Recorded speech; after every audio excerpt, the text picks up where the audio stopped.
Ipinagpapasadyos na lang daw ni Senador Bongo sakali nga may warrant of arrest na siya mula sa International Criminal Court, gaya ng sabi ni Davao City 1st District Representative Paulo Duterte. Kung sakali bibigyan kaya siya ng protective custody ni Senate President Win Gatchalian.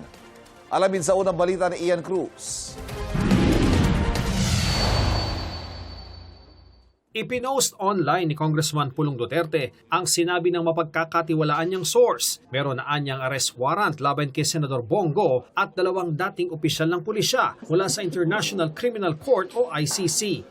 Sigo ang dating Special Assistant to the President noong panahon ni dating Pangulong Rodrigo Duterte at kasama sa tinukoy na co-perpetrators sa kasong Crimes Against Humanity of Murder and Attempted Murder laban kay Duterte sa ICC. Si Senador Go naman, ipinagpapasadyos anya ang lahat, pero giniit niyang wala naman anya siyang nilalabag na anumang batas ng tao o batas ng Diyos. Hindi naman anya niya naging trabaho kailanman ang mga police matter. Pero sabi ng PNP, wala pa silang natatanggap na opisyal na komunikasyon o direktiba ukol sa umano'y ICC warrant. Buti pa siya alam niya. Ako hindi ko alam. The Philippine National Police is ready. Marami tayong tracker, manhunt teams, at arresting to implement warrant of arrest. Ito rin ang sinabi ni DILG Secretary John Vic Remulla. Ako, wala pa ako nakita. Baka sabog siya nung narinig siya kasi wala pa kami nakikita ganun eh. We're always prepared. Pero yung mga ganong klaseng pronouncements, delikado yun, di ba? Sabi niya, highly reliable source. Baka high lang. Pinalaga naman ng Malacanang ang sinabi ni Congressman Duterte na ginagamit ng administrasyon ng ICC sa mga kalaban sa politika. Huwag nating kalimutan na yung kaso na sampa ito 2017 pa.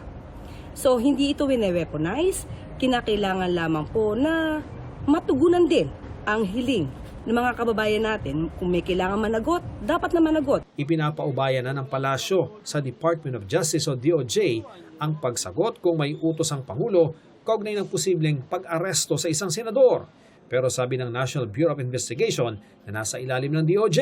Wala pa po. Wala po kaming nare-receive pa. Walang communication pa ng warrant. Nang usisain tungkol sa umano'y ICC warrant laban kay Go at kung bibigyan ba siya ng protective custody gaya ng ibinigay kay Senador Bato de la Rosa noon. Sagot ng bagong Senate President na si Senator Sherwin Gatchalian. Wala pa akong nakukuhang information na ganun, so it's very difficult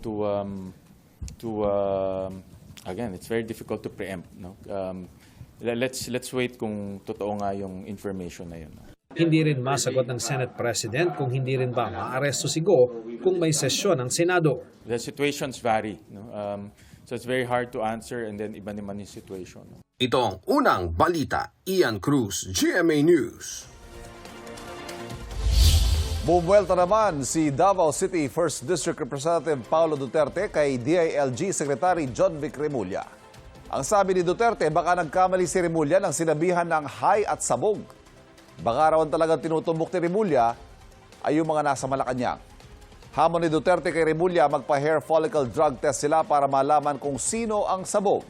O mari raw na ang sabog na tinutukoy ni Remulla ay yung sabog sa kapangyarihan, korupsyon at kayabangan. Bago raw magbigay ng bansag na hay at sabog, tumingin daw muna si Remulla sa salamin. Sinusubukan pang kunin ng pahayag ni Remulla at ng Malacanang kaugnay sa mga bagong pahayag ni Congressman Duterte.